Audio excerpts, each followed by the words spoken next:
द्वारीदुनद्याऋषभः कुरूणा मैत्रेयमासीनमगाधबोधम् क्षत्तोपसृत्याच्युतभावशुद्धः पप्रच्छ सौशील्यगुणाभितृप्तः। तो यहां श्री सुखदेव जी महाराज सुना रहे हैं महाराज परीक्षित को यह प्रसंग।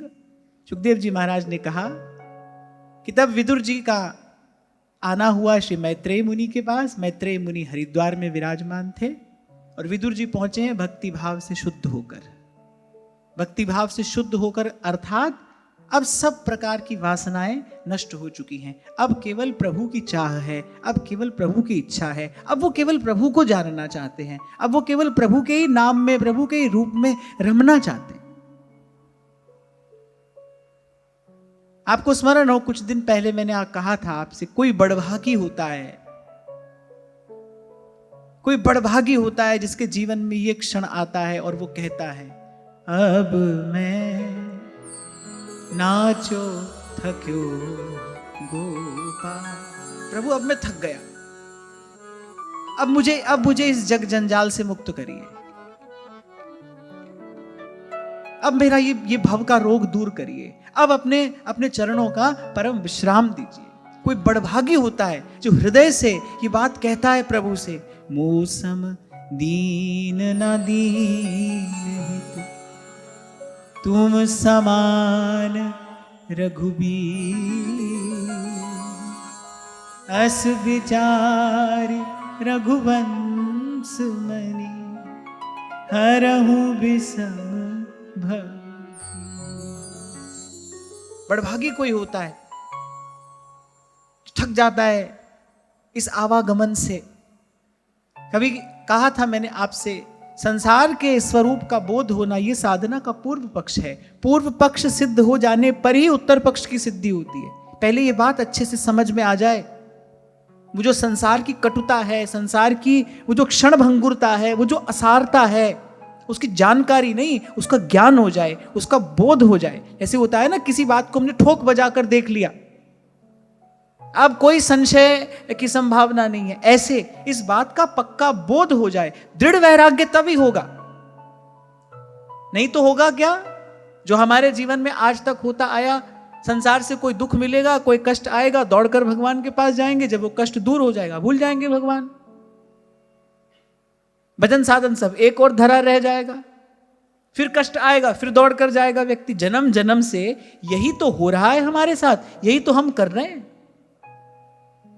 इसीलिए महामुनि अष्टावक्र ने महाराज जनक से कहा, अगर सुखी होना चाहते हो जनक तो प्रौढ़ वैराग्यमाश्रित्यम वीत तृष्णः सुखी भव। प्रौढ़ वैराग्यमाश्रित्यम, तुम्हारा वैराग्य दृढ़ होना चाहिए, भूल के भी भूल ना हो जाए, संसार को अपना समझने की भूल ना हो जाए।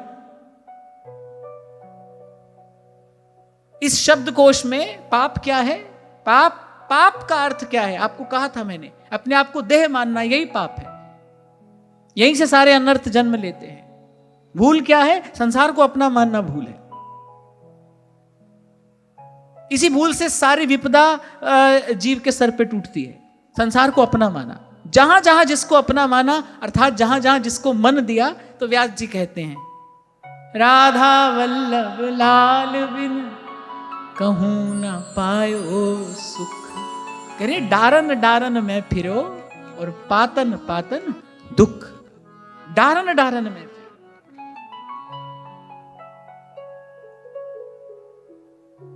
तो कोई तैयारी चाहिए, गुरु के पास पहुंचने से पूर्व कोई तैयारी चाहिए। तभी आपको कहता हूं, घर से चलते हो ना, यहां तक आते हो, थोड़ी तैयारी करके आया करो, भूमि तैयार करके आओ। ये बीज पड़ने का समय होता है। पता नहीं कौन से शब्द का बीज आपके हृदय की भूमि पकड़ ले और वो कभी जाकर वो अंकुरित हो जाए। कभी उस बेल पर फूल फल आएंगे। आप भूमि तैयार करके आओ, इतना आपका कार्य है। और यदि इतना भी आप नहीं कर सकते, यदि इतना पुरुषार्थ भी आप नहीं कर सकते, तो फिर किस बात के मनुष्य हो भाई? फिर किस बात के मनुष्य हो? आप देखो भगवान ने विदुर जी से तैयारी कराई, पहले महल छुड़ाया कि नहीं भाई ये दुर्योधन का जो महल है ये विदुर जी जैसे भक्त के रहने लायक नहीं है, यहां तो विदुर जी से अनजाने में कुसंग होता रहेगा, ना चाहते हुए भी ये कुसंग करेंगे, अनचाहे अनजाने इनसे कुसंग होता रहेगा। पहले भगवान ने महल छुड़ाया, फिर दीर्घ काल तक तीर्थों पे संतों का दर्शन, संतों की सेवा कराई। फिर उद्धव जी जैसा कोई परम भागवत परम संत मिला, उसने कहा अब आप मैत्रेय मुनि के पास जाइए। भगवान उन्हीं को आज्ञा देकर गए हैं कि आप विदुर जी को वो ज्ञान प्रदान करना। आपके गुरु के रूप में भगवान ने मैत्रेय मुनि का चयन किया है, अब आप उनके चरणों में पहुंचिए। आप देखो सब ओर से निवृत्त होकर, सब वासनाओं से मुक्त होकर केवल भगवान की इच्छा लिए विदुर जी पहुंचे मैत्रेय मुनि के पास। और फिर बड़े विनम्र भाव से विदुर जी ने अपनी बात कहनी आरंभ की, पूछना आरंभ किया, अपनी जिज्ञासा गुरु के चरणों में रखी। आप देखो कैसा सुंदर प्रश्न विदुर जी ने पूछा है। विदुर जी का प्रश्न ही बता रहा है कि विदुर जी की साधना का जो पूर्व पक्ष है वो सिद्ध हो चुका है। अभी आपसे मैंने कहा साधना का एक पूर्व पक्ष है, एक उत्तर पक्ष है। पूर्व पक्ष क्या है? संसार की असारता का ज्ञान हो जाए, बोध हो जाए, ये बात पक्की तरह से समझ में आ जाए, फिर इसमें कोई भूल ना हो, कोई चूक ना हो, यह है साधना का पूर्व पक्ष। और फिर साधना का उत्तर पक्ष क्या है? भगवान से प्रेम। यह साधना का उत्तर पक्ष है। कहीं भी कोई तंतु अटका है यहां तो नहीं भाई, वहां बात नहीं बनेगी। क्यों? उस दिन आपसे मैंने कहा था ना, भगवान तो एक ही बात तो चाहते हैं भाई, हमको तो पूरा मन दे दो। अब मन में से कण भी निकाल दो तो मन नहीं रहता, मन में से कण निकाल दो तो मन नहीं रहेगा ना। अब मन का एक भी तंतु अगर यहां पर बंधा है तो मन नहीं रहेगा, और वो कह रहे हैं हमको पूरा मन चाहिए, तो वो बात बनेगी कैसे? इसीलिए कहा पहले साधना का पूर्व पक्ष सिद्ध हो जाए, और पूर्व पक्ष है संसार की असारता का ज्ञान। इसके लिए दीर्घ काल तक सत्संग चाहिए, तब ही हो ही सब संशय भंगा, जब बहुकाल करिए सत्संगा, जब बहुकाल करिए सत्संगा। वहां सेवक जी ने भी कहा ऐसी भक्ति करे बहुकाल। ये जो कुछ एक शब्द है ना, इन्हीं के प्रकाश में हमको आगे बढ़ना है। ये कुछ शब्द है आपको मुझे बताने के लिए, भाई ये अभ्यास एक ही बार में सिद्ध नहीं हो जाएगा। बार बार मैं आपसे कहता हूं ना, चलोगे फिर ठोकर लगेगी, भूल हो जाएगी, फिर गिरोगे, फिर उठना, फिर चलना, रुकना नहीं। ये मार्ग मिला है, ये बहुत बड़ी बात है। ये रास्ता हमको मिला है, ये बहुत बड़ी बात है। हम इसकी कल्पना नहीं कर सकते जीव कहां कहां भटकता है, कहां कहां भटक रहा है, और कहां कहां भटक सकता है। भगवान के एक शब्द से समझ जाना चाहिए कि भगवान की माया की शक्ति क्या है। तो भगवान अपने मुख से कह रहे हैं मम माया दुरत्यया। भाई ये दुर्जय है। हमको ये रास्ता मिल गया, सीधा सच्चा मार्ग हमको मिल गया, ये बहुत बड़ी बात है। ये हमारी यात्रा में घटी बहुत बड़ी घटना है। अनंत काल से हम भी तो भटक रहे हैं भाई। अब सूझ रहा है ये पथ। अरे रास्ता मिल जाने के बाद भी इस पर चलना कठिन है। संत अपना अनुभव बता रहे हैं, प्रीतम दूर पंथ मारा झीना, प्रीतम दूर पंथ मारा झीना, सूरत झकोला खाए, सखी मैं हरि से मिलूं कैसे जाए, सखी मैं हरि से मिलूं कैसे जाए। ये सूरत झकोला खाए। आप देखो सब संतों का अनुभव यही तो है। सूरदास जी कह रहे हैं, कहाँ करूं तेरी प्रबल माया, देत मन भरमाए, हरि तेरो भजन कियो न जाए। गली तो चारों बंद हुई है, मैं हरि से मिलूं कैसे जाए सजनवा, मैं हरि से मिलूं कैसे जाए। रास्ता मिल जाए तो चलना कठिन है, चलो आपको मुझे कम से कम मार्ग तो मिला, गुरुजनों की कृपा से सीधा सच्चा रास्ता तो मिल गया। हमारे आचार्य ने कृपा करके सारे विधि निषेध के द्वंद्व हमसे छुड़ा दिए। इतना मधुर, इतना सरल मार्ग और कौन सा होगा। अरे वेदों पुराणों में जो पूजा की पद्धतियां हैं, आप देखो उसमें भी कितने विधि निषेध हैं। कब करना है, कैसे करना है, ये करना है, ये नहीं करना है। आप देखो हमारे गुरुजनों ने हम पे कृपा करके, व्यास जी कह रहे शाम निबेरो सब सो झगड़ो, सब झगड़ा निपटा दिया। अब सूधो चले आपने धर्म। सोवत जागत रटू निरंतर, राधा राधा। भगवान की इस कृपा का आदर करिए।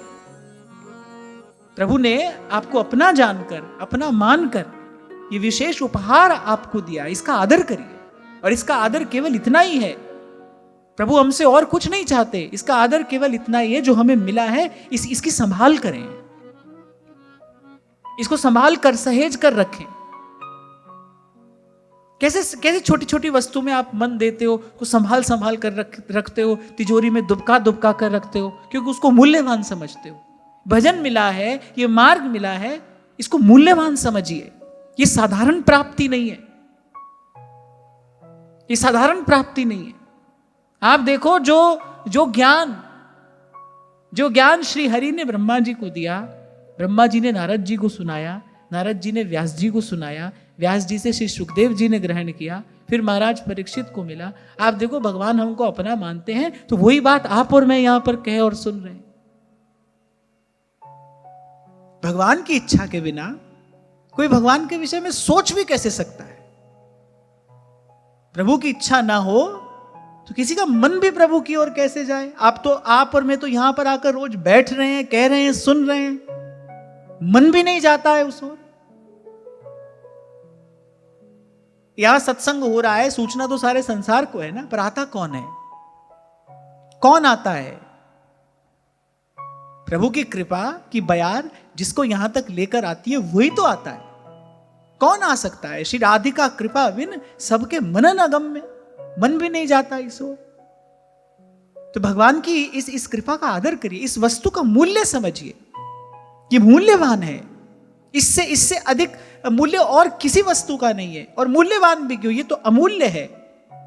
वस्तु अमोलक दी मेरे सतगुरु, वस्तु अमोलक दी मेरे सतगुरु, कृपा कर अपनायो पायो जी मैं तो नाम रतन धन पायो जी मैं तो नाम रतन धन पायो। आपको और मुझे भी प्रभु ने अपनाया है। आए हैं जीवन में जो दुख, आई हैं जो जीवन में कुछ वो घड़ियां जो बहुत सुखद नहीं थी, अरे उसके लिए भी प्रभु का धन्यवाद ही करना है। वही देकर प्रभु ने संसार से मन हटाया है। अगर वो नहीं होते तो आज हम यहां नहीं होते। वो क्षण हमारे जीवन में आए किस लिए? प्रभु चाहते थे कि मन हमारा संसार से हटे। मैंने पहले भी आपसे कहा था, मैं हूं, आप हो, कोई भी हो, संसार का बहुत सुख यदि मिलता रहे तो जीव भगवान की ओर आ नहीं सकता है, नहीं आ सकता है, कोई भी हो। क्यों कहती माता कुंती कि प्रभु कृपा करना, मेरे जीवन में पग पग पे विपत्ति आती रहे, विपत्ति में आपका दर्शन होता है। संसार का सुख अपने साथ में एक उन्माद लेकर आता है। जो विषय जन्य सुख है वो अपने साथ में एक उन्माद लेकर आता है। उन्माद समझते हैं ना, नशा। और जैसे नशे में कोई व्यक्ति हो, कुछ भी बोलता है, कहीं भी चलता है, नाली में जाकर गिरता है। नशे में पड़े व्यक्ति की यही हालत तो देखने में आती है ना। वो कुछ भी बोल रहा है, कहीं भी जा रहा है, वो कूड़े करकट के ढेर में जाकर गिर रहा है। तो ऐसे ही जो संसार का विषय जन्य सुख है वो अपने साथ में एक उन्माद लेकर आता है, एक नशा लेकर आता है। फिर पता नहीं व्यक्ति को कहाँ जाना है, कहाँ चलना है, क्या कहना है, उसे कुछ नहीं सूझता। सारे पाप, सारे अनर्थ इसी उन्माद में ही तो होते हैं, असावधानी में ही तो होते हैं। सारे पाप जीव असावधानी में ही तो करता है। जितना संसार का सुख बढ़ेगा उतना जीव असावधान होता चला जाएगा। और आपसे मैंने कहा था, सावधानी ही साधना है। संसार का सुख सावधान नहीं रहने देता। इसलिए संतों ने बड़ा संतुलन का मार्ग सुझाया। साईं इतना दीजिए जामे ग्रस्त समा, मैं भी भूखा ना रहूं, साधु न भूखा जा। और एक बात मैं आपको बड़े भरोसे से कह रहा हूं, आपकी इच्छा हो तो आप यूं की यूं इसे मान लेना। यदि आपकी इच्छा वस्तुतः इतनी ही है ना कि साईं इतना दीजिए जहां मैं ग्रस्त समाए और मैं भी भूखा ना रहूं और साधु ना भूखा जाए, आप देखना, आप देखो, इसका अनुभव करके देखो। ये प्रार्थना प्रभु तत्काल सुनते हैं। आपके प्रारब्ध में इतना भी हो कि नहीं, पर प्रभु व्यवस्था करते हैं। जीव की वासना जीव को दुख दे रही है और कोई कारण नहीं है, और कोई कारण नहीं है। ये जो हम आवश्यकता से अधिक चाहते हैं ना, ये भी मेरा हो जाए, वो भी मेरा हो जाए, सब पर मेरा अधिकार हो जाए, यही अभिमान जीव के दुख का कारण है। आप देखो, तेरा तेरा तेरा कहते कोई सुखी हो जाता है, मेरा मेरा मेरा करता है तो दुख पाता है। आप देख लो, आप व्यवहार में इसको देखो, मेरा मेरा मेरा करता जीव कितना दुख पाता है। ममता के साथ अहमता भी तो बढ़ती है, और तेरा तेरा तेरा कोई करने लगता है तो सदा के लिए सुखी हो जाता है। श्री नानक साहब के जीवन में घटना यहीं से तो आरंभ हुई। बस तेरा तेरा तेरा कहते अपने आप को समर्पित कर दिया। तेरा कहते ही कोई सुखी हो जाता है, और मेरा कहता है तो दुख पाता है। क्यों? क्योंकि मेरा कहता है तो उसी समय वो असत्य के पक्ष में आकर खड़ा हो जाता है। मेरा है नहीं, मेरा है नहीं। संत कह रहे सबे भूमि गोपाल की, कियो गोपाल ही को, जो कुछ किया सो तुम किया, मैं कछु किया नहीं, मेरा मुझ में कुछ नहीं, जो कुछ है सो तो। अलग अलग समय पर ये संत हुए, उनके शब्द अलग अलग हैं, पर बात तो सभी एक कह रहे हैं ना, क्योंकि सबके मन ने सच्चा अनुभव एक यही किया है। अरे आवश्यकता की वस्तु भी अपने पास रखो, उसमें भी थोड़ा मन देना पड़ता है, उसमें भी थोड़ा मन देना पड़ता है। आवश्यकता से अधिक अपने पास रखोगे, वो तो आपकी भावना को दूषित किए बिना रहेगी नहीं रहेगी। और मैं तो एक और बात भी देखता हूं भाई, संग्रह कौन करता है? जिसको भगवान पर भरोसा नहीं है वो संग्रह करेगा, वो अपने पास इकट्ठा कर करके रखेगा। जिसको भगवान पर विश्वास नहीं है, जिसको प्रभु पर भरोसा है, उसका कार्य भाई कल भी चला था, आज भी चल रहा है और आगे भी चलता रहेगा।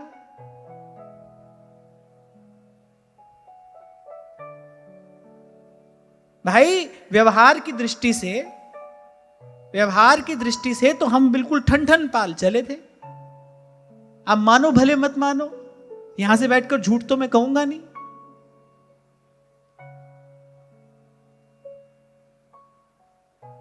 और मैं आपसे कई बार कहता हूं भाई, हमने जो सोचा वो तो हो ही गया, नहीं सोचा था प्रभु ने वो भी करके दिखा दिया। जिसकी हमारी बुद्धि कभी कल्पना नहीं कर सकती थी, जो हम सोच ही नहीं सकते थे ऐसा भी हो जाएगा, प्रभु ने वो भी करके दिखा दिया। हम कल भी ऐसे थे, हम आज भी ऐसे हैं। संसार को भले लगता हो कि इनके पास में कोई गड़ा हुआ खजाना है, आपको लगता है, आपको लगता रहे, आपको ये सोचकर प्रसन्नता होती है, आप प्रसन्न रहो, सदा रहो। मैं तो सच्ची बात आपसे कह रहा हूं, तो कल भी ऐसे थे, आज भी ऐसे ही। ना कल कोई काम रुका, ना आज रुकेगा। और कल और आज ने इतना विश्वास दे दिया, भाई कल नहीं रुका, आज नहीं रुक रहा, तो कल कैसे रुक जाएगा? कल कैसे रुक जाएगा? जाको मीत साजन है समिया, इस जन को काहे की कमिया।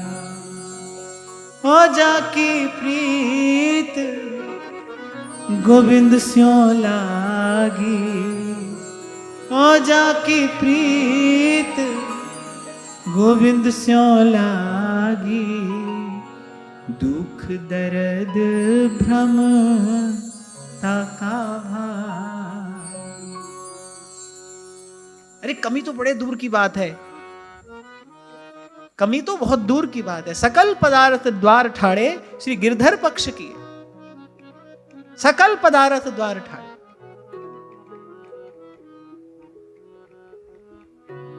और मैं तो आपका विश्वास सुदृढ़ हो केवल इसलिए बड़ी विनम्रता पूर्वक की बात कह रहा हूं कि प्रभु की कृपा से लौकिक ही नहीं अलौकिक संपत्ति भी प्राप्त होती है।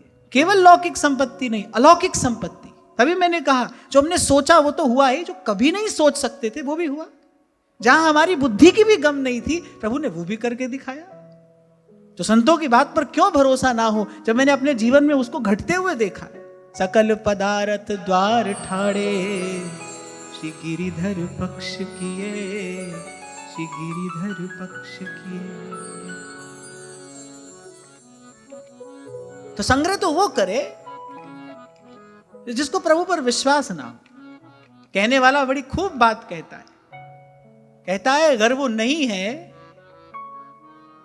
तो फिर उसका जिक्र क्यों है, फिर क्यों ये कथा कहानी कह रहे हो। अब वो है ही नहीं, तुमको ही अपनी चिंता करनी है, फिर ये सब झगड़ा झंझट क्यों कर रहे हो।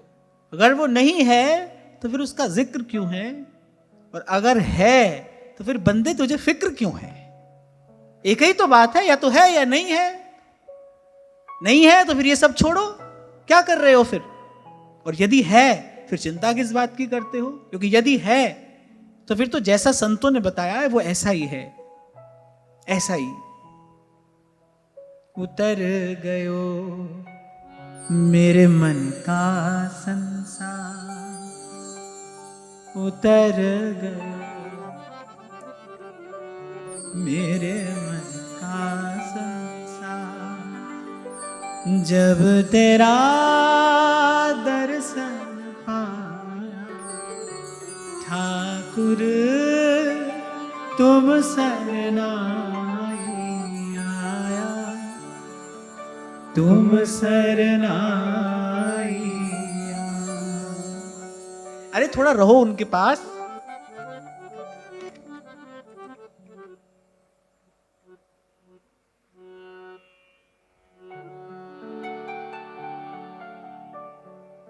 थोड़ा रहो ठाकुर जी के पास, उनके निकट रहो, उनकी सेवा में रहो। जिस दिन वो ये मान लेंगे कि नहीं भाई ये अपना ही है, उस दिन आपका हाथ पकड़ कर ले जाएंगे, आपको अपना भंडार दिखाएंगे, आपको दिखाएंगे अपना भंडार। फिर भरोसा हो जाएगा आपको किसकी शरण में आए हो आप, किसकी शरण में। भजनीय सुर मुनि दुर्लभम, उतर गयो मेरे मन का संशय, उतर गयो मेरे मन का संशय, जब तेरा दर्शन पाया ठाकुर तुम शरणाई आया, तुम शरणाई आया, ठाकुर तुम शरणाई आया, तुम शरणाई आया।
बिछरत आन मिलाया। ठाकुर तुम सरनाई आया, तुम सरनाई आया ठाकुर तुम सरनाई आया, तुम सरनाई आया ठाकुर तुम सरनाई आया। ठाकुर तुम सरनाई आया, ठाकुर तुम सरनाई आया, ठाकुर तुम सरनाई आया, ठाकुर तुम सरनाई आया।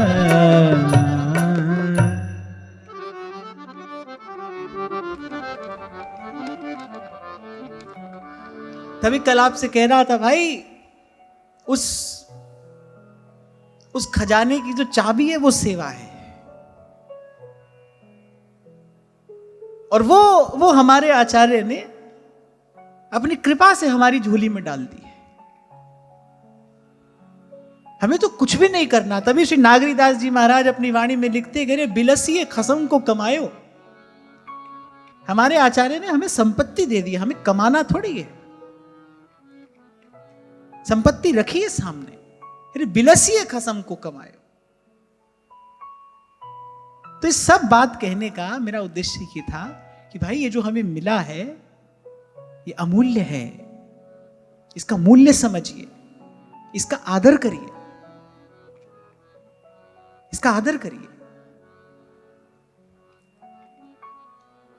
तो श्रद्धा, विनम्रता आदि दिव्य गुणों से युक्त होकर श्री विदुर जी पहुंचे हैं श्री मैत्रेय मुनि के पास।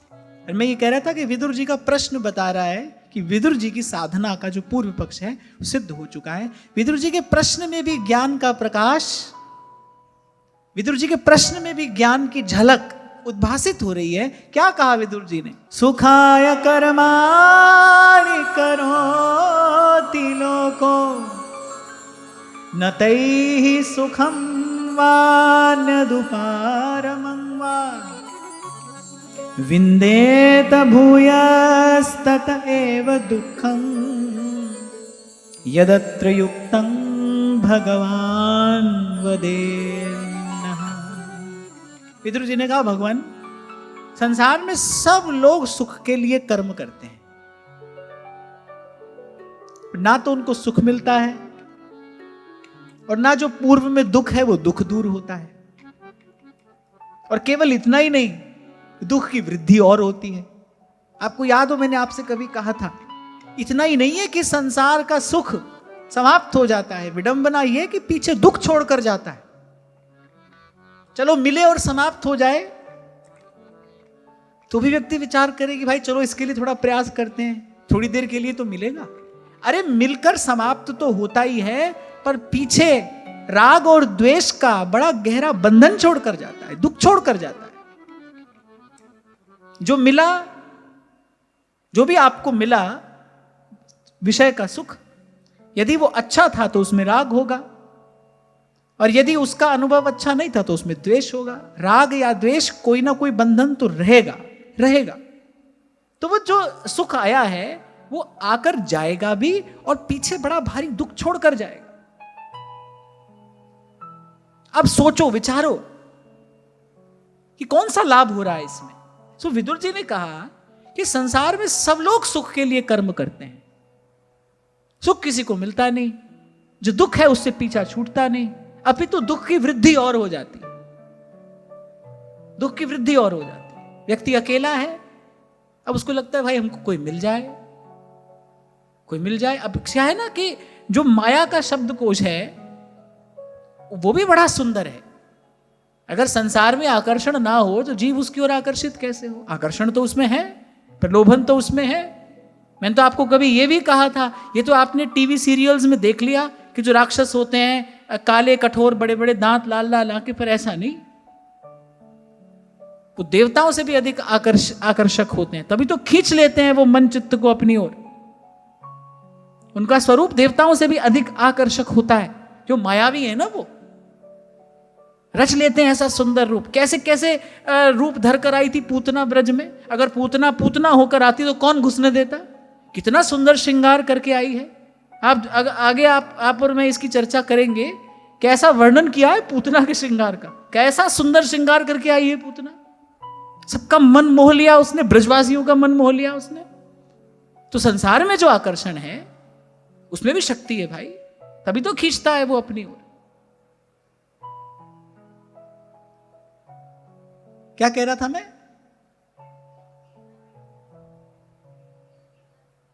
हाँ, अब होने लगे ना आप लोग सावधान। अब व्यक्ति अकेला घूम रहा है। अब जिस परिवेश में वो रहता है वहां यही सुनता है, भाई अकेले जीवन कैसे कटेगा।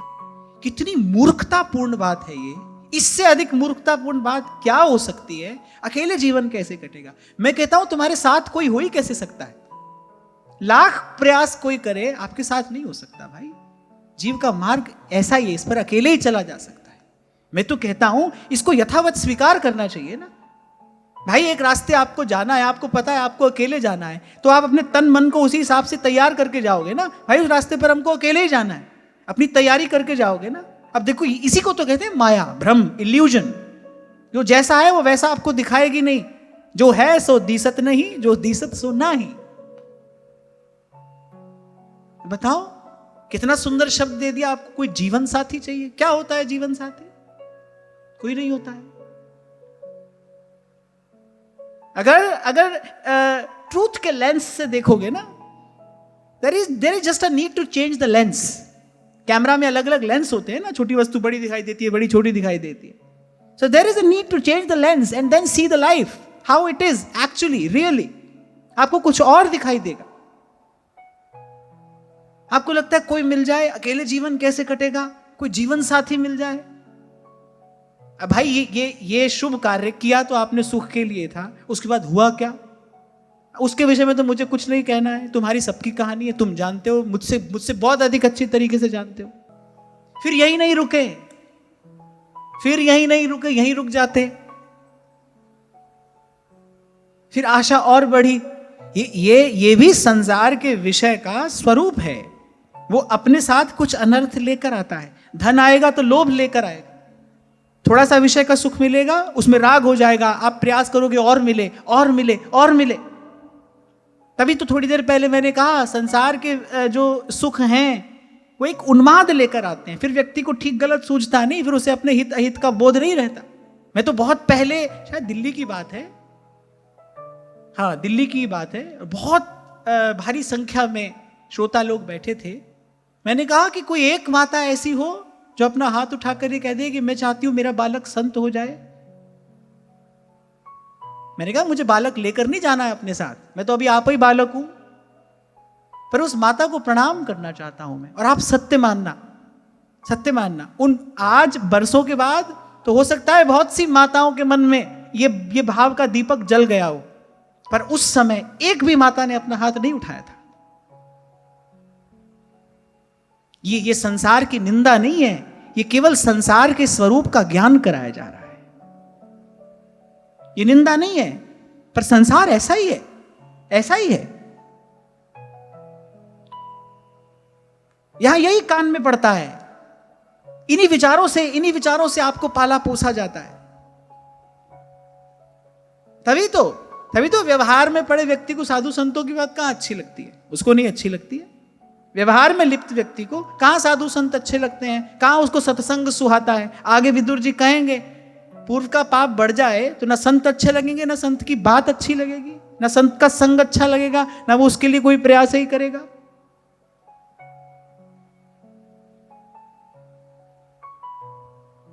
तभी मैंने बहुत सोच विचार कर कही है ये बात। इससे मूर्खतापूर्ण बात तो कोई हो ही नहीं सकती कि आपका कोई जीवन साथी बनेगा। और मैं कहता हूं जैसे ही आपने ये सोचा वैसे ही आपने दुख की फांस अपने गले में डाली, क्योंकि जो आपका जीवन साथी हो सकता है अब उसे कहां रखोगे? यदि यहीं आपने जीवन साथी ढूंढ लिया, यहीं कोई जीवन साथी बना लिया, अब जो सदा सदा का साथी है उसको कहां रखोगे? कहने का तात्पर्य मेरा ये है कि भाई इसी प्रकार फिर चेतना बिखरती चली जाती है, बिखरती चली जाती है।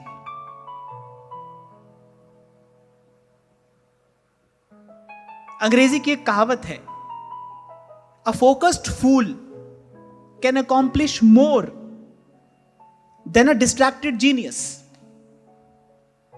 उसने कहा मूर्ख भी यदि एकाग्र है तो वो कुछ ना कुछ उपलब्धि प्राप्त कर लेगा, और वहीं एक बड़ा विद्वान व्यक्ति पर यदि उसकी चेतना बटी है वो कुछ प्राप्त नहीं कर सकता। A focused fool can accomplish something but not a distracted genius. और आप देखो संसार का व्यवहार कराता क्या है, इसका अंतिम परिणाम क्या है, ये हमको बांटता ही तो है, ये हमको बांटता ही तो है। इसीलिए कई बार कहता हूं भाई सही निर्णय सही समय पर लिया जाए तब सही फल आता है, तब सही फल आता है। वैसे तो भगवान के भजन का कोई समय नहीं है, जब जागो तब सवेरा है, पर फिर भी मैं कहता हूं कि जब शरीर में शक्ति हो, उत्साह हो, तभी लग जाना चाहिए भगवान के भजन में, तभी लगना चाहिए। जब जीवन में बहुत बहुत अधिक बिखराव ना हो उस समय संत मिल जाए, उस समय संत का विचार मिल जाए, तो भाई व्यक्तित्व कुछ और आकार ले सकता है। नहीं तो भाई अंत में हमारे पास अपने आप को सांत्वना देने के अतिरिक्त और विकल्प ही क्या है, और मार्ग ही क्या है। फिर यही तो कर सकते हैं कि भाई ठीक है, अब जो गया सो गया, अब जो है कम से कम उसको तो संभालो। फिर एक सही समय है। और ध्यान रखना जो युवा अवस्था में असावधान रहा है वो तो कभी भूल के भी अपने मन में यह भ्रम ना पाले कि मैं कहीं वृद्धावस्था में भजन कर लूंगा। ना ना ना ना, वो नहीं कर सकता है। भजन है क्या? अभ्यास है। भजन की सिद्धि अभ्यास से है। तभी भगवान ने कहा अभ्यास है इंतु कौन्ते वैराग्येण च गृह्यते।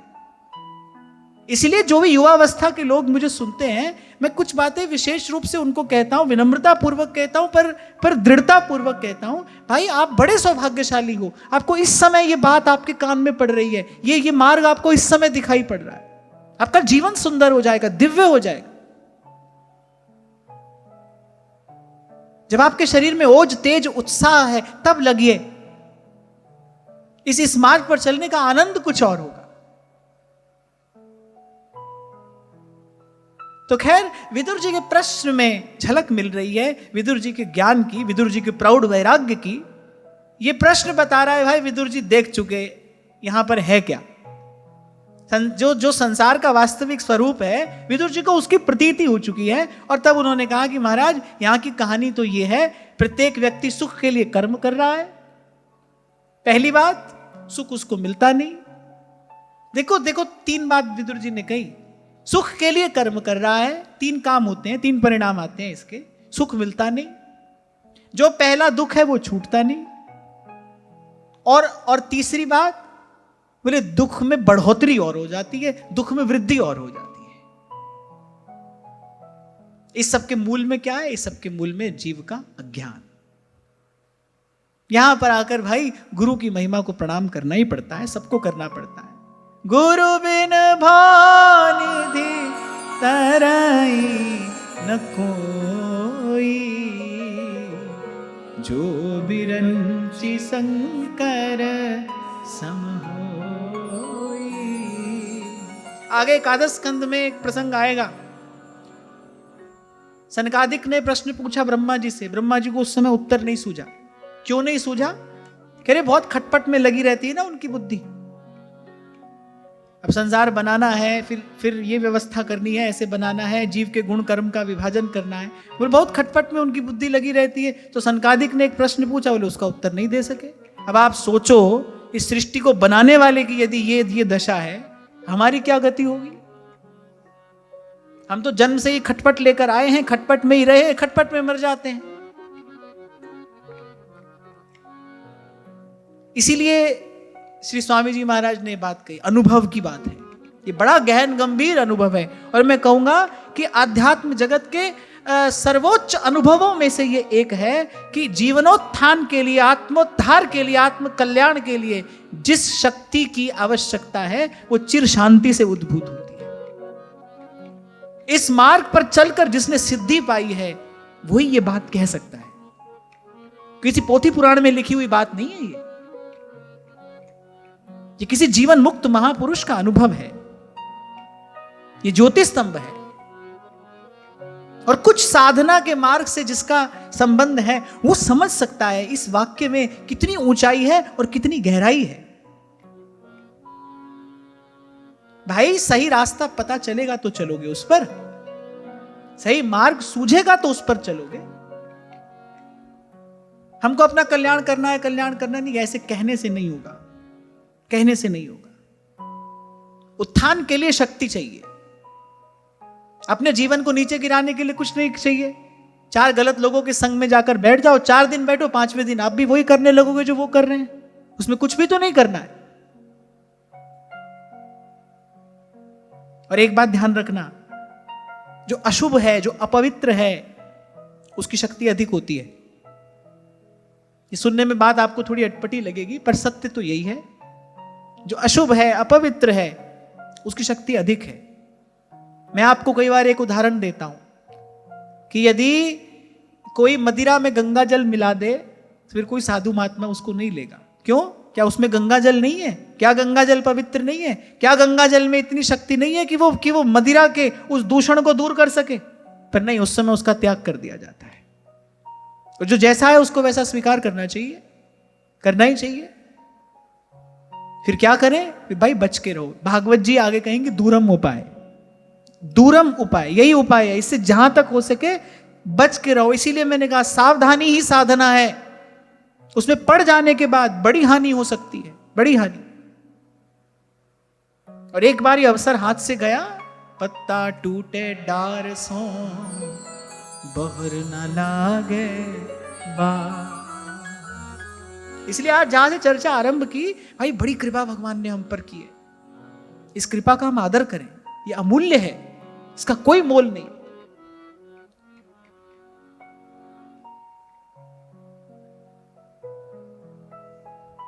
तो सबसे पहला प्रश्न तो विदुर जी ने यह पूछा कि भाई इस विषय में क्या करना उचित है। जैसे 2 दिन पहले मैं आपसे कह रहा था ना, ये बात समझ तो आ जाए भाई, पर करें क्या? कल ही शायद मैंने आपसे कहा था, बहुत कुछ ऐसा होगा जो आप समझ भी लेंगे, कर नहीं पाएंगे। करने के लिए शक्ति चाहिए।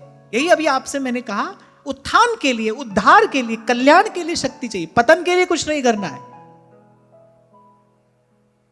वो शक्ति कहां से आएगी? तो स्वामी जी का ये अनुभव अमूल्य है, महत्वपूर्ण बात है ये बहुत, कि भाई वो शक्ति चिर शांति से उद्भूत होती है। शांति में वो शक्ति निहित है। और शांति के लिए क्या प्रयास करना है? शांति के लिए भाई मुझे लगता है कि ये जो प्रभु के चरणों में समर्पण है ना,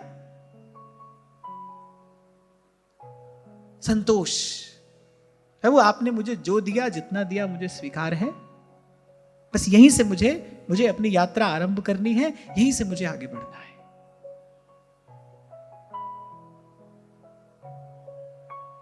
बिन मांगा तो दूध है, और मांग मिले तो पानी, और कह कबीर वो खून है जामे खींचा तानी। भगवान से भी खींचा तानी ना हो, हम करते हैं ना, ये मिल जाए वो मिल जाए, ऐसा हो जाता वैसा हो जाता, ये खींचा तानी तो है। वो कह रहे बिन मांगा तो दूध है, और मांग मिले तो पानी, और कहे कबीर वो खून है जामे खींचा तानी। और जो थोड़ी देर पहले मैंने आपसे कहा, ये सब करेगा कौन? वही करेगा भाई जिसको अपने इष्ट पर, अपने आराध्य पर, जिसको अपने प्रभु पर भरोसा नहीं है, जिसको अपने प्रभु पर भरोसा है, वो तो भगवत विश्वास रूपी जननी की गोद में स्वस्थ है, सुरक्षित है, प्रसन्न है।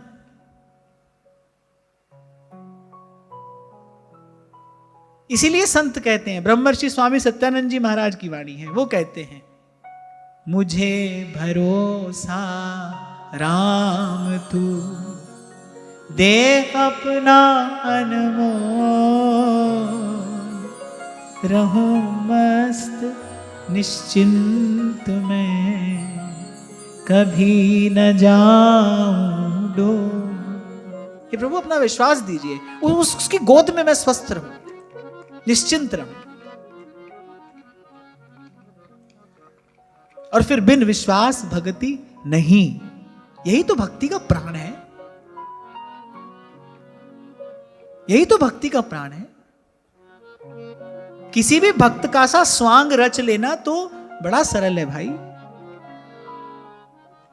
मीराबाई सा जैसी कसूबी रंग की साड़ी, हाथ में एक तारा कोई भी लेके चल दे, फिर भाई जब विष पीने का समय आएगा तब क्या होगा? उस समय तो जीवंत विश्वास चाहिए। ये दुर्भाग्य की बात है कि भक्ति का साधारणीकरण होते होते, एक समय था जब साधारणीकरण होने लगा था, पर साधारणीकरण होते होते आज तो बाजारीकरण हो गया, आज तो इसका व्यापारीकरण हो गया।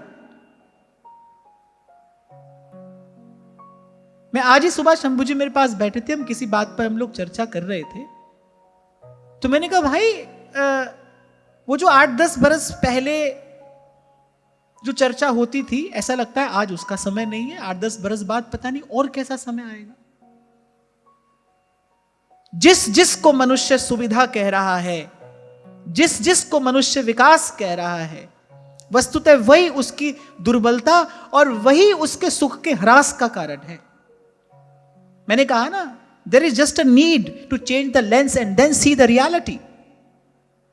सत्य के कांच से जब आप देखेंगे तब कुछ और दिखाई पड़ेगा। जिसको मनुष्य सुविधा कह रहा है वो सुविधा नहीं है, वो उसकी दुर्बलता है, बन रही है। और जिसको वो विकास कह रहा है वही उसके सुख के ह्रास का कारण बन रहा है। अरे सब जगह पर एक जैसे विकास की आवश्यकता नहीं होती। आज दिल्ली बंबई जैसी इमारतें वृंदावन में बन गई, कोई भौतिकवादी व्यक्ति भले कह ले वृंदावन का विकास हो गया, लेकिन वृंदावन में भजन करने वाले किसी से जाकर पूछो क्या यह वृंदावन का विकास है?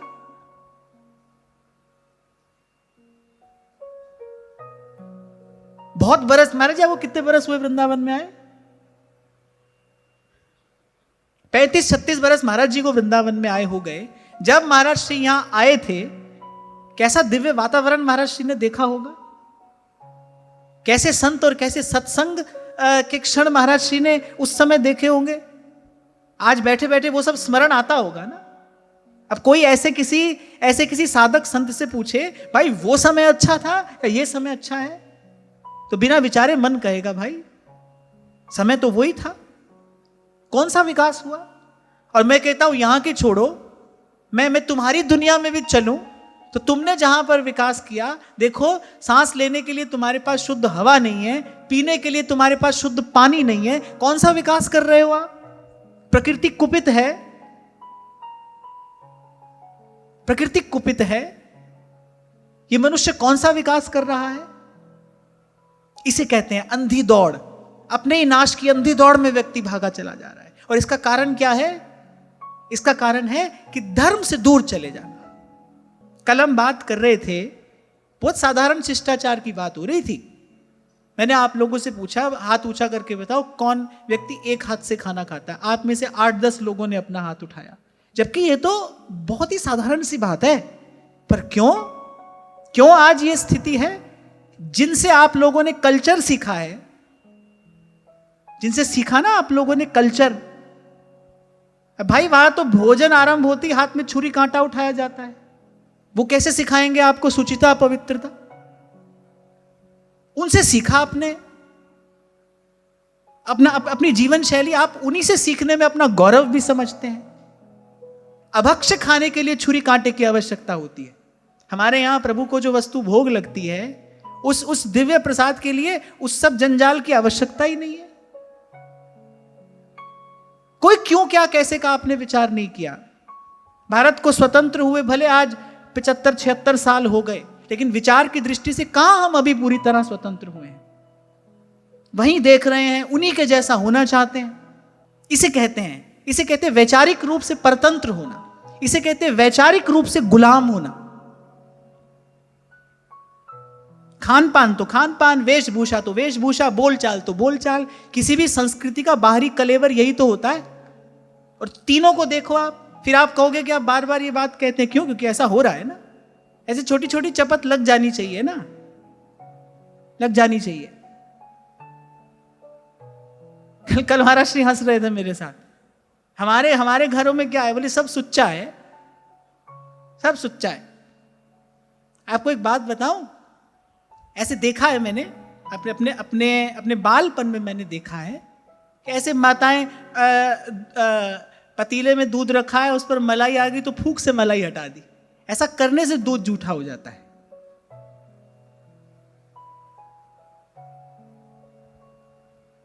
और फिर टेलीविजन पर आप देखो, टीवी पर आप एडवर्टीजमेंट्स देखो, बना रहे हैं और जो जिस पात्र में बना रहे हैं उसी में से उंगली लेकर वहीं से देख देख कर आप लोग सीखते हो, क्योंकि आपको उन्हीं के जैसा होना है। और मैंने कल कहा था, मैं फिर आज कह रहा हूं, आपकी चेतना पर जो सबसे गहन गंभीर प्रभाव पड़ता है वो आपके भोजन का पड़ता है। यदि ऐसा नहीं होता तो वहां महाभारत के युद्ध के मैदान में भगवान अर्जुन को युक्ताहार विहारस्य का उपदेश नहीं करते। और आहार विहार में भी भगवान ने पहले आहार कहा, युक्ताहार विहारस्य, आहार। ये तो कृपा हमारे आचार्यों की हम पर है कि उन्होंने मंगला से शयन पर्यंत हमको बांध दिया एक ऐसी परिपाटी में कि भाई सुबह से शाम तक हमारे हाथ में प्रसाद ही आए, हमारे हाथ में प्रसाद आए। जिन महापुरुषों को भजन के मार्ग पर अनुभव हुए, उन्होंने किस प्रकार अपने अनुभव को संजो कर बचा कर रखा, ये उनके जीवन से हमको पता चलता है। जीवन भर अपने ही हाथ से भोजन पका पका कर पाते रहे। ऐसे दो संतों को तो मैंने अपने जीवन में देखा, जीवन भर अपने हाथ से भोजन पकाया और पाया। जबकि उनकी अवस्था बड़ी ऊंची, उनको किसी प्रकार का कोई भय नहीं, पर फिर भी इस पवित्रता का उन्होंने ध्यान रखा। क्यों? क्योंकि भाई इसका सीधा प्रभाव पड़ता है। हमारे यहां एक रसिक हुए अनन्य अली जी महाराज, अगर आपने उनकी वाणी का कभी दर्शन किया हो, बड़ी सरस उनकी वाणी। उन्होंने एक छोटी सी पुस्तक लिखी, स्वप्न प्रसंग, जिसमें उन्होंने अपने जीवन के कुछ अनुभव कहे। वहां उन्होंने बताया कि किस प्रकार भजन में रमा हुआ मन और ऐसे ही कोई अनुचित अवांछित वस्तु उन्होंने पाली, और कैसे कैसे दुस्वप्न उनको हुए, कितने दिन उनका मन उस कारण से व्याकुल रहा, व्यथित रहा। कैसा प्रभाव होता है आपके पाने का, जो भोजन आप पाते हैं, जो वस्तु आप ग्रहण करते हैं। तभी कल मैंने कहा था, be mindful what you are putting into your body, सावधान रहिए। और जो आपने ग्रहण किया है वो बड़ी देर तक रहेगा भीतर। जो भी आपने ग्रहण किया है भोजन के रूप में, बड़ी देर तक आपके शरीर में रहेगा, फिर रक्त बनकर वही आपकी रग रग में दौड़ेगा। ये तो बड़ी ऊंची बातें यहां पर हो रही हैं, पर जिस धरातल पर हम खड़े हैं, थोड़ी वहां की खबर भी हमको लेनी चाहिए ना, थोड़ी वहां की बात भी हमको करनी चाहिए। यहां तो हमको पहुंचना है, पर जो बात मैं कर रहा हूं वो वहां की बात है जहां हम खड़े हैं, जहां से हमको आरंभ करना है।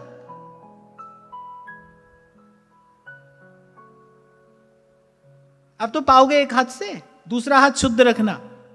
किसी को परोसना पड़ जाए और स्वयं को ही परोसना पड़ जाए तो इतना तो सीखो कम से कम।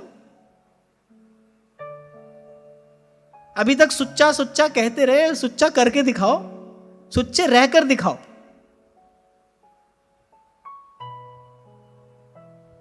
और ये सब बातें जीवन में शांति लेकर आती है। आपको मैं छोटा सा एक उदाहरण दे देता हूं। आपके घर के एक कमरे में 10 चीजें रखी है, वो 10 चीजें ऐसे ही उथल पुथल यहां वहां बिखरी हैं। आप कमरे में जाओ, आपको कैसा अनुभव होगा? और वही 10 चीजें सुव्यवस्थित अपने स्थान पर रखी हैं, आप कमरे में जाओ, आपको कैसा अनुभव होगा? Symmetry bring sanity. व्यवस्था जीवन में शांति लेकर आती है, और दीर्घ कालीन जो ये शांति है, इससे शक्ति उद्भूत होती है। मैं आपको सूत्र दे रहा हूं, फॉर्मूला। अभी मैंने आपसे कहा कि जीवन के कल्याण के लिए शक्ति चाहिए, वो शक्ति आएगी शांति से। शांति कैसे आएगी? व्यवस्था जीवन में शांति लेकर आती है। Symmetry bring sanity. व्यवस्था लेकर आएगी शांति। घर में चीजें हैं और मन में विचार हैं, दोनों को व्यवस्थित करना होगा। मन भी व्यवस्थित रहेगा तो शांत है, मन में भी उथल पुथल हो, फिर कहां शांति, कैसी शांति। ये छोटे छोटे उदाहरण है ताकि ये बात हमको समझ में आ जाए। मैं बहुत पहले ये बात कहा करता था कि आपको कहां जाना है, जितना आवश्यक इस बात का ज्ञान होना है, उससे अधिक आवश्यक इस बात का ज्ञान होना है कि मुझे आरंभ कहां से करना है। अब भाई इन परमहंसों की बातें हम कह रहे हैं, सुन रहे हैं, बीच बीच में अपनी ओर भी तो देखते रहे ना, हम कहां खड़े हैं। ये तो इन महापुरुषों की चर्चा है, इससे तो कोई एक आध बात भी हमारे जीवन में आ जाए तो हमारा कल्याण हो जाए। पर हमको अपनी खबर भी लेनी है ना, हमको अपनी खबर भी लेनी है। सहजो बाई तो कहती ही बात यही है, आप उन्हीं को खोज मिले तब राम सनेही, आप उन्हीं को खोज मिले तब राम सने। अच्छा, एक बात मुझे और भी यहां पर कहनी है, फिर मैं आगे बढ़ता हूं, कि जो हमारे बड़े बूढ़े लोग थे ना, उनके जीवन में ये सुचिता पवित्रता थी। आपकी दृष्टि में वो भले पढ़े लिखे नहीं थे, लेकिन घर की उन बड़ी बूढ़ी माताओं को इस बात का ज्ञान था रसोई में कैसे जाना है, अपवित्र अवस्था में रसोई में नहीं जाना है, कैसे जाना है, क्या करना है, उनको इस बात का ज्ञान था। अब यहां पर आकर प्रश्न चिन्ह लगता है आज की शिक्षा पद्धति पर। मनुष्य को मनुष्य ही नहीं रहने दिया। मनुष्य में मनुष्योचित गुण हो तो मनुष्य है, और हमारे शास्त्र पुराण ये बात कहते हैं, संस्कार मनुष्य को मनुष्य बनाते हैं। मनुष्य में मनुष्यत्व संस्कारों से आता है। गर्भाधान से लेकर अंतिम संस्कार तक वो जो संस्कार थे ना, क्रम क्रम से वो मनुष्य को मनुष्यत्व प्रदान करने वाले थे। एक पूर्ण मनुष्य बनकर आता था संसार के सामने।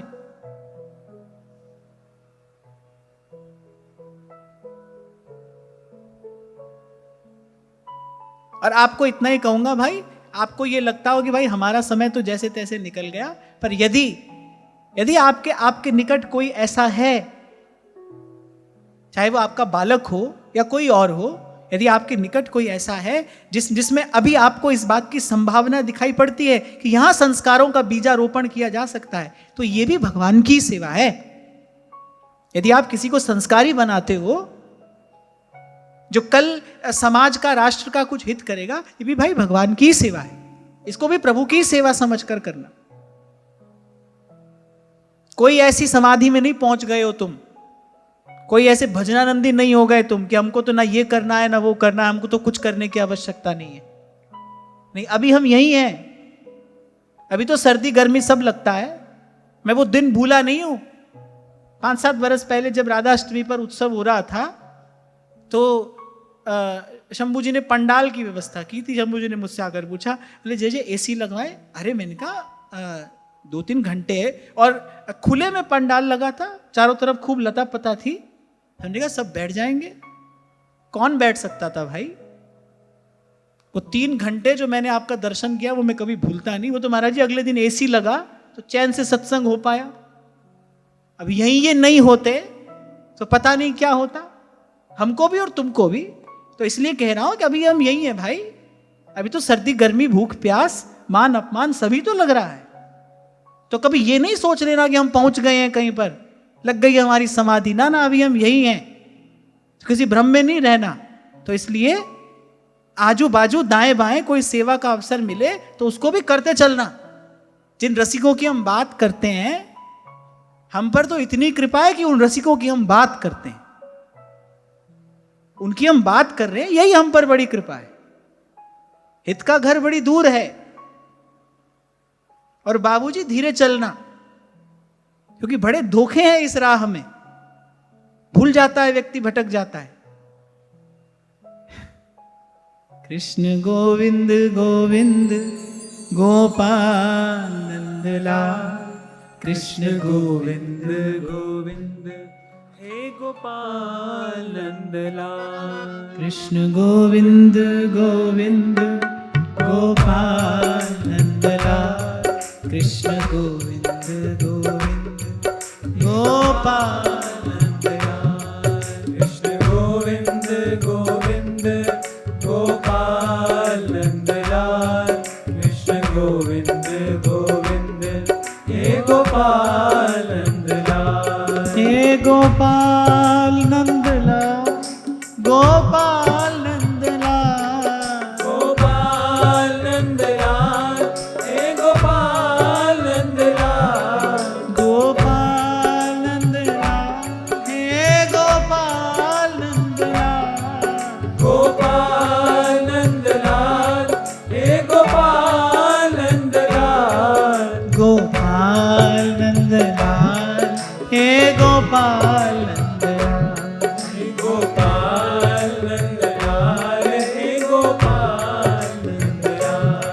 कृष्ण गोविंद गोविंद गोपाल नंदलाल, कृष्ण गोविंद गोविंद हे गोपाल नंदलाल, कृष्ण गोविंद गोविंद गोपाल नंदलाल, कृष्ण गोविंद गोविंद हे गोपाल नंदलाल, कृष्ण गोविंद गोविंद गोपाल नंदलाल, कृष्ण गोविंद गोविंद हे गोपाल नंदलाल, कृष्ण गोविंद गोविंद गोपाल नंदलाल, कृष्ण गोविंद गोविंद हे गोपाल नंदलाल।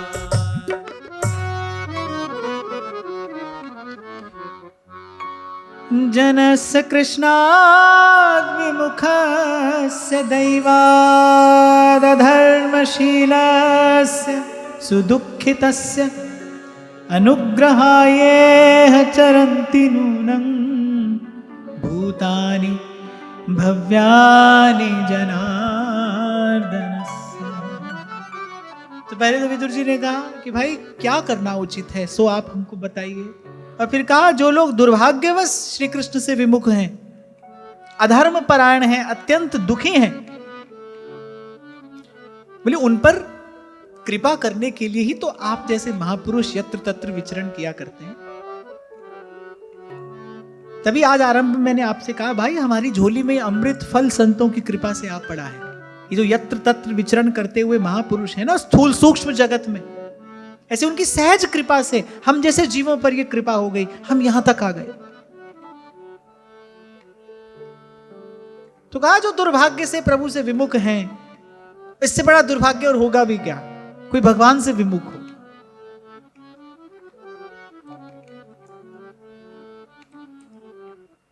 अगर ये अधर्म परायण है और अत्यंत दुखी हैं, उनका विचार होता है मुझे। फिर आगे कहा कि उस साधन का आप हमको उपदेश करिए जो शांतिप्रद हो, क्योंकि जीव को जो सबसे पहली आवश्यकता है तो शांति की है, मन शांत हो। कितनी भी ऊंची ज्ञान की बात अशांत मन से कही जाए व्यर्थ है, मन ही अशांत है, कितनी भी ऊंची बात आप कहो सुनो व्यर्थ है। तो विदुर जी ने कहा आप उस साधन का हमको उपदेश करिए जो शांतिप्रद हो।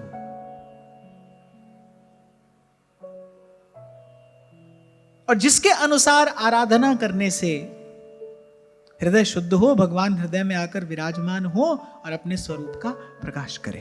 अब यहां देखो, अब संयोग से आज जो चर्चा अभी हम कर रहे थे, यहां वही बात श्री विदुर जी ने कही। सबसे पहले तो और अंतर को शांति कैसे प्राप्त हो वो मार्ग आप हमको बताइए। सबसे पहली आवश्यकता यही है। एक छोटा सा उदाहरण मैं कभी दिया करता था कि आपको किसी ने भोजन पर बुलाया है और बड़े सुंदर व्यंजन उसने आपको पवाने के लिए बनाए हैं, पर दैव योग से जैसे ही आप वहां पहुंचे आपके उदर में भयंकर पीड़ा हो गई। अब भाई उसके बनाए हुए व्यंजन आपको नहीं सुहाएंगे। अब तो आप कहेंगे पहले हमको औषधि दीजिए, भाई हमारे उदर की पीड़ा दूर होगी तो हम आपका कोई एक आध व्यंजन ले सकते हैं, अभी तो इस समय हमको औषधि की आवश्यकता है। ऐसे ही ये जो सुंदर सुंदर बातें हैं, ये जो अद्भुत विचार हैं, ये निश्चित रूप से उत्तमोत्तम रीति से सिद्ध किए हुए व्यंजन हैं। पर भाई हमारे मन में जो अशांति की पीड़ा है, जब तक वो दूर नहीं हो तब तक ये बात हमारे काम की नहीं है। यही बात मैंने आपसे कही, हम तो इन परमहंसों की चर्चा कर रहे हैं, इनके परस्पर संवाद की यहां वार्ता कर रहे हैं, पर अपनी ओर भी तो देखना है। मैं कल की बात फिर दोहरा रहा हूं, धर्म की बात 1000 सुन लो, लाख बार समझ लो, पर तब तक नहीं कर पाओगे जब तक जीवन में सदाचार नहीं होगा। जब तक आपका आचरण पवित्र नहीं होगा तब तक ये बात 1000 बार सुन लो, लाख बार समझ लो, दूसरे को उपदेश दे लो, कि अपने जीवन में आएगी नहीं। और भाई कोई भी युग हो, कोई भी समय हो, दीपक दीपक कहने से प्रकाश नहीं होता, औषधि औषधि कहने से रोग दूर नहीं होता। दीपक कहने से प्रकाश नहीं होता, दीपक जलाना पड़ता है। औषधि को पथ्य कुपथ्य का विचार करके ग्रहण करना पड़ता है, तब रोग दूर होता है, तब पीड़ा व्याधि नष्ट होती है। बस बात यही है, करना कब आरंभ करोगे? सुन तो आप बरसों से रहे हो, और मैं कहता हूं कि आप करते भी हो। पर 2 दिन पहले ही हमारी चर्चा हो रही थी, भाई भजन का मार्ग तो मिल गया है, अब हमारा लक्ष्य ये है, हमारा भजन बढ़े कैसे, हमारे भजन में सातत्य कैसे आए, हमारा भजन निरंतरता से कैसे प्रवाहमान। भजन तो मिल गया, गुरु ने कृपा करके कान में नाम सुना दिया, उपासना की रीति मिल गई, इष्ट आराध्य मिल गए, सब तो मिल गया। अब हमारा लक्ष्य यही हो कि हमारे भजन में निरंतरता कैसे आए, क्योंकि महापुरुषों ने तो यही मांगा। अब प्रभु कृपा करहु की भांति, सब तज भजन करूं दिन रात, सब तज भजन करूं दिन रात। और आरंभिक अवस्था में ऐसा लगता है भक्ति से भगवान मिलते हैं, ज्ञान से भगवान मिलते हैं, वैराग्य से भगवान मिलते हैं। पर जब साधक परिपक्व हो जाता है तब उसको ये अनुभव होता है कि नहीं भाई, भक्ति भी भगवान ही है, ज्ञान भी भगवान ही है, और वैराग्य भी भगवान ही है। भगवान ही भक्ति के रूप में आए हैं, भगवान ही ज्ञान के रूप में आए हैं। यहां विदुर जी ने यही कहा कि भगवान ही ज्ञान के रूप में और अंतर में उद्भासित होते हैं। और श्री डोंगरे जी महाराज जी बात बार बार कहा करते थे, वो कहते थे एक ज्ञान बाहर से भीतर आता है, पर वो समय पर काम नहीं आता है। एक ज्ञान भीतर प्रकट होता है, एक ज्ञान जन्म लेता है, और जो जन्म लेता है उसकी मृत्यु निश्चित है। एक ज्ञान जन्म लेता है, एक ज्ञान प्रकट होता है। भगवान प्रकट होते हैं। माता के गर्भ में भी भगवान प्रकट हुए, भगवान का प्राकट्य होता है। ज्ञान के रूप में भी भगवान जीव के और अंतर में प्रकट होते हैं, और ये संयोग बनता है गुरु के चरणों की सतत, निरंतर और कपट रहित सेवा करने से। जैसे जैसे फूल की पंखुड़ी खुलती चली जाती है और उसकी कर्णिका फिर स्पष्ट दिखाई देने लगती है, ऐसे ही यही घटना आपके भीतर घटती है। ऐसे हृदय कमल की एक एक पंखुड़ी खुलती है। जैसे जैसे आप सही रीति से साधना के मार्ग पर आगे बढ़ते हैं, आप यही देखते हैं कि उस हृदय कमल की एक एक पंखुड़ी खिलती है।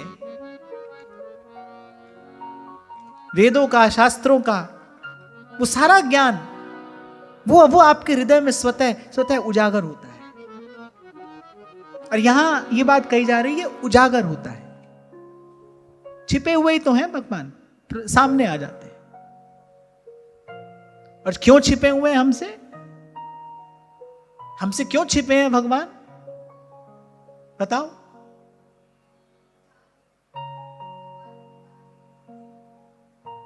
भगवान इसीलिए तो छिपे क्योंकि हम चाहते ही नहीं भगवान से मिलना।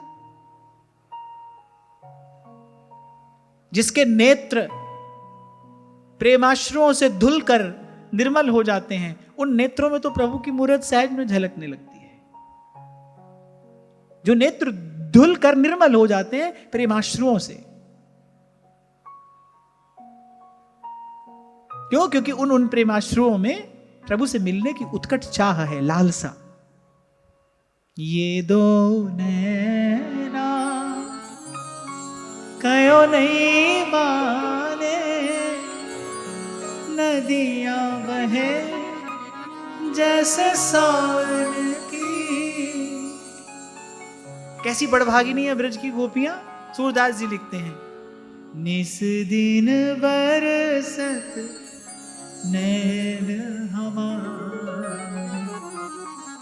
सदा रहत पावस ऋतु हम पर, सदा रहत पावस ऋतु हम पर। जब से शाम सिधा निस दिन बरसत नैन हमार। वो भी कहती है अंजन थिर न रहत अखियन में, और कर कपोल भय कारे कारे। एक बार इस स्थिति की भावना करिए, करिए अंजन थिर न रहत अखियन में। वो जो काजल लगाती हैं हम बार बार नेत्र के उन अश्रुओं से धुल जाता है।